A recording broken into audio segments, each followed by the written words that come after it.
పెద్దపల్లి జిల్లా గుర్రంపల్లిలో మృతి చెందిన వృద్ధుడి డెడ్ బాడీని రామగుండం మెడికల్ కాలేజీకి అప్పగించారు గ్రామస్తులు. 72 ఏళ్ల వడ్నాల చంద్రయ్య అనారోగ్యంతో ట్రీట్మెంట్ తీసుకుంటూ 4 రోజుల కిందట చనిపోయాడు. చంద్రయ్యకు కుటుంబ సభ్యులు, బంధువులు ఎవరూ లేకపోవడంతో డెడ్ బాడీని మెడికల్ కాలేజీకి ఇవ్వాలని గ్రామస్తులు నిర్ణయించారు.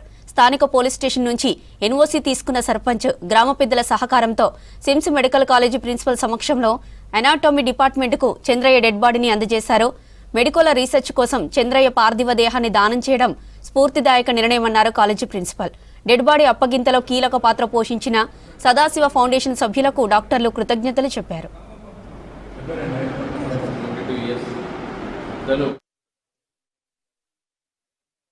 బాడీ డొనేట్ చేయడానికి వారి ఉప సభ్యులు మరియు వారి గ్రామం చెందిన సర్పంచ్ గారు, ఉప సర్పంచ్ గారు మరియు అదేవిధంగా దీన్ని మెయిన్గా ఈ బాడీ డొనేషన్లో రెగ్యులర్గా యాక్టివిటీస్లో పాల్గొంటూ సహకారాలు అందించిన సదాశివ ఫౌండేషన్కి నా పేరున కృతజ్ఞతలు తెలుపుకుంటున్నాను.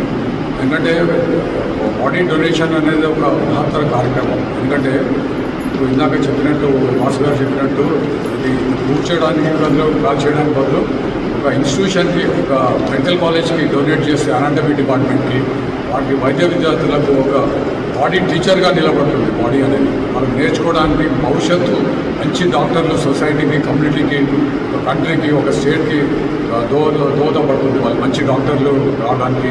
ఇక్కడ body is a teacher of the first teacher of the this thing అని అంటారు ఇన్స్టిట్యూషన్. గత కొన్ని సంవత్సరాల నుంచి పెద్ద మనుషులతోటి స్నేహంగా ఉంటూ వాళ్ళతోటే కలిసిమెలిసి ఉండేవాడు.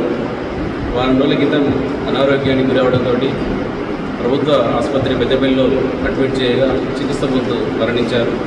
పెద్దపల్లిలో ఉన్న ఒక డాక్టర్ గారి సలహా మేరకు వట్టిగా కాల్చడము, కూర్చడము చేయడం కన్నా రామగుండం మెడికల్ కాలేజ్ ఇస్తే వైద్య విద్యార్థులకు దోహదపడుతుందని చెప్పేసి వారి సలహా ఇవ్వడమే కాకుండా మన Ramagundam medical college anatomy department tutor గారికి సమాచారం ఇస్తే ట్యూటర్ గారు వెంటనే రెస్పాండ్ అయ్యి అనాటమీ డిపార్ట్మెంట్కు సమాచారం ఇవ్వడమే కాకుండా ఆ గ్రామ కార్యదర్శి సంపదన్న గారికి సమాచారం ఇస్తే స్పందించి ఆ పార్థివ దేహాన్ని గోదావరికని జీజీహెచ్ ఆసుపత్రికి తరలించారు.